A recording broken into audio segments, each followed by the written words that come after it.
Oi, pessoal, tudo bem? Aqui nessa ação direta de inconstitucionalidade, o Supremo trata sobre a constitucionalidade ou inconstitucionalidade daquela lei estadual que proíbe que no seu território seja usada a linguagem neutra nas escolas públicas e privadas. O STF disse que não pode. É inconstitucional a norma estadual que proíbe o uso de linguagem neutra nas escolas públicas e privadas locais, porque isso viola a competência privativa da União para legislar sobre diretrizes e bases da educação nacional.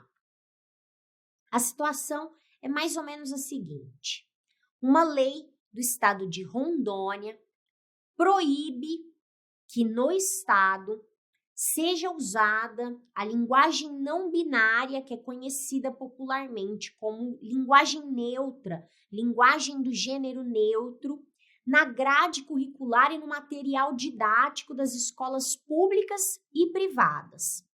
Também não se pode usar a linguagem neutra nos editais de concursos públicos no território do estado.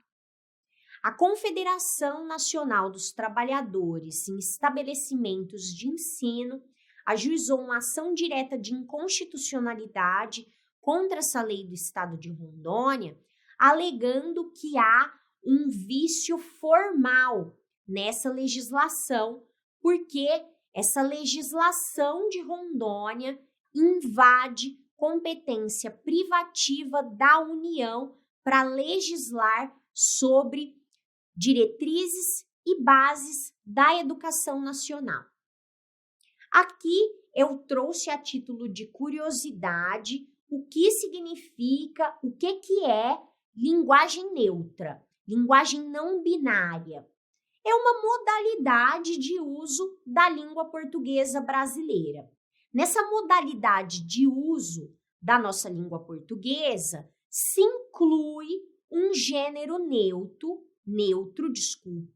dentre as formas de uso da língua portuguesa que já existem, que a gente já conhece, o masculino e o feminino.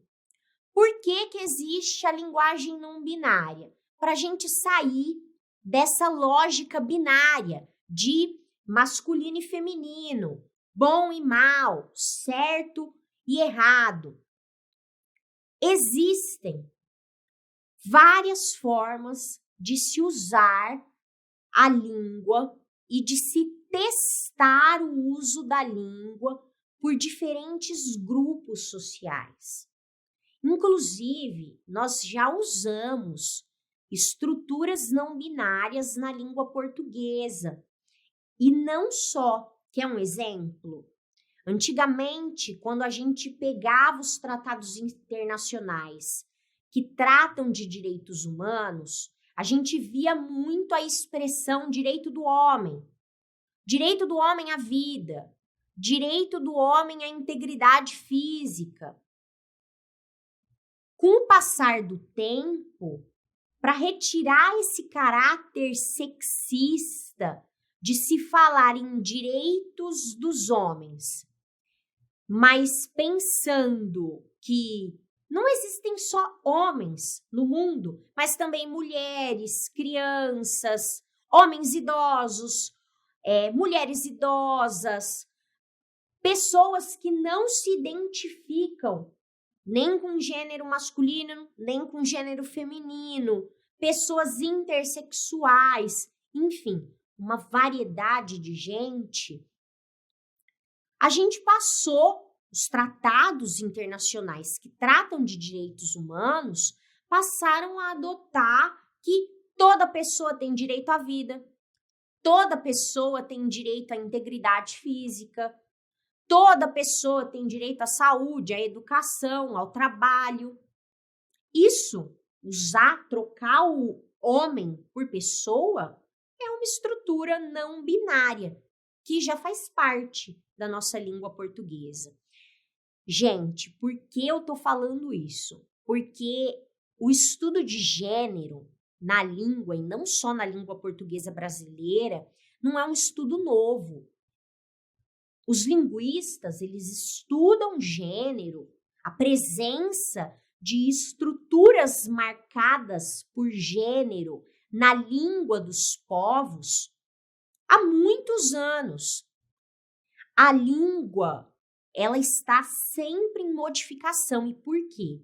Porque uma língua, ela só existe dentro de uma sociedade.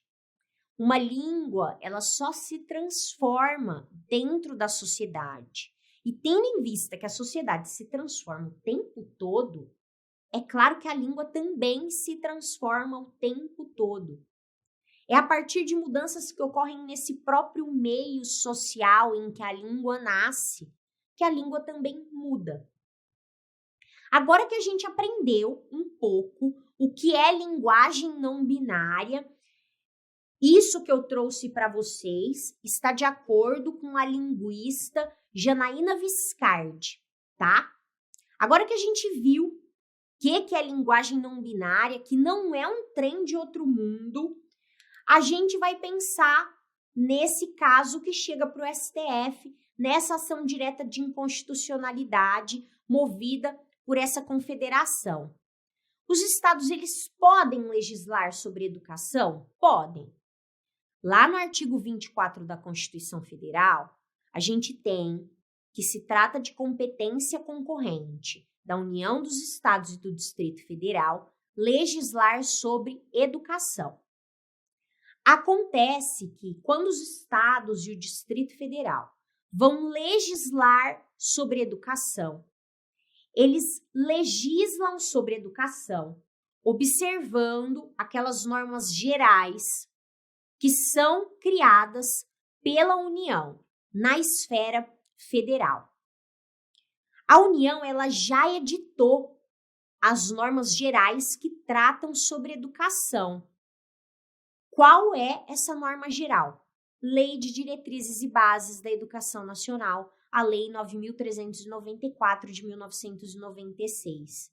Essa lei, ela engloba já as regras que tratam de currículos, que tratam de conteúdos programáticos, de metodologias de ensino, de qual é o modo que se dá a atividade do professor, do docente. Quando o Estado ele legisla sobre educação, ele deve observar a Lei de Diretrizes e Bases da Educação Nacional. Portanto, nesse âmbito de competência legislativa concorrente, cabe à União fixar, instituir aquelas normas que vão ser minimamente homogêneas em todo o território nacional. Por que isso? Gente, a língua portuguesa ela é o idioma oficial do Brasil. Por ser idioma oficial desse nosso país imenso, ela precisa ser tratada de modo uniforme. Como ela vai ser tratada de modo uniforme em todo esse território brasileiro? Por meio da fixação de regras minimamente homogêneas pela União. Então, não pode um Estado estabelecer nenhuma proibição, como fez aqui o Estado de Rondônia, não pode usar a linguagem neutra aqui no meu Estado. Assim como também não poderia um Estado instituir uma permissão. Aqui pode usar a linguagem neutra no meu Estado. Por quê?